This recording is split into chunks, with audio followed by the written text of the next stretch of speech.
Good day to our viewers. This is an interview of an artisan here in Valencia, Bukidnon. Please help me welcome. Hi everyone. I'm Starlene Alcazar and I am the painter. Yeah. So ang first question nako sa imo te kay pila na ka tuig nagtrabaho sa kani siyang pag being an artisan dani nga kuan trabaho? 6 years. Years. Pwede ka mo hatag og overview lang kung about sa imoa, sa imong family ug sa imoang community diri. So silingan na gyud mi sa tag-iya dire. Then kuan ako sa una wala gyud ko ga-work dire. Ang ga-work dire is kato ra akong best friend nga igsoon gyud sa tag-iya dire. Then sa sige na ako agi-agi sa shop dito sa Valencia kay Valencia pa man ni ilang pinakauna nga shop. Pag sige na ako agi-agi dito kanang gina-invite bitaw ko sa tag-iya nga. What if magkuha na lang ka star kay naglisod magod ko financially kay kanang dili pud biya kayo may kwartahan nga pamilya. O so tagay kag opportunity ni ate nga magtrabaho diri.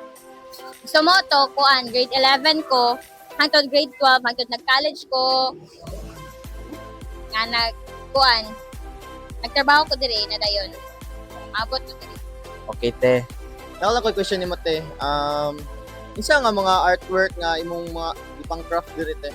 Kuan mga door, mga hanging cabinet, mga cabinet nga dagko, then mga table, mga bed. Okay, so unsa pud kadugayon ang pagbuhat kani example sa door? Unsay kadugayon? Kuan 4 hours or 5 depende. So, ma'am, unsay mo mga ideas, inspiration ani nga business, ma'am? Kanang inspiration sa imong pag-business ani nga artwork. Pinakauna gyud namo ning nakita ang kaning uban design kay dili gyud ni originally nga amo gyud. Na gyud may ginakuan gyud nga kanang ginasuon pod nga design sa uban kay tsada ni example makita mi ka ng kuan sa internet nga tsada ni nga design what if imo na to ni nga na para display diri sa shop. So sa online gyud mi halos sa gakuan og mga inspirations mga design. So, ma'am, sa pagbuhat nimo ani na mga artwork, ma'am, ginsa nimo pag-enjoy? Ginsa nimo pag-enjoy ani sa pagbuhat? Sa pagbuhat ginakuan na jud nako kana namagi times nga kanang kaingon jud ko nga kaya ba gyud ako ni humanon nga ingani nga design kaya ba kanang mo man gyud ang gusto sa customer. So ang ako na lang yung kuan ani is magpatabang na lang gyud sa akong ate kay siya magud ang daghan og nahibalan bitaw mo ingana. Ma'am, sa tanan mga gipambuhat ninyo nga mga furnitures, unsa man gyud mga personal favorite? Ang personal yun ako nga favorite is kuan isa ra yun kasira ay isa lang yun ka door nga tsada yun kay ang pagka-design kay pagkuan bitaw diri pag kay ako man nagtrabaho ato pagkakita jud nako kaya na-amaze bitaw ko tsadahan ni gapahan ko ni upuan o gapahan ko ni color. So, for our last question, unsa nga emosyon nga gusto nimo ihatag sa imong mga kliyente?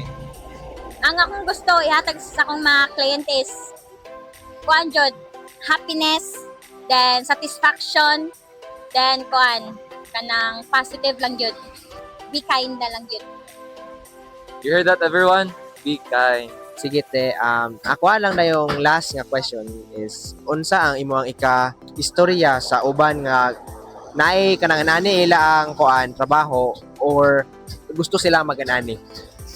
Ang ako lang maingon sa uban or gaplan pa nga mag-business og ingani is kuan tarungon lang din nila ilang mga pagtrabaho and kuan sa balak pa nga mag-business og ingani kay ang ako lang jud maingon sa inyo kay kanang ibuhos jud nimo kung gusto jud kani nga business ibuhos jud nimo tanan kay once manggod dili ka mo risk dili manggod mo boom ang imong business yun more gyud ako ingon take the rest or magmahay ka char wala to.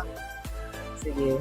And that ends our interview, everyone. Thank you so much kaayo te, and to God be the glory. Rodrigo, welcome to Forte Furniture! Palit na mo!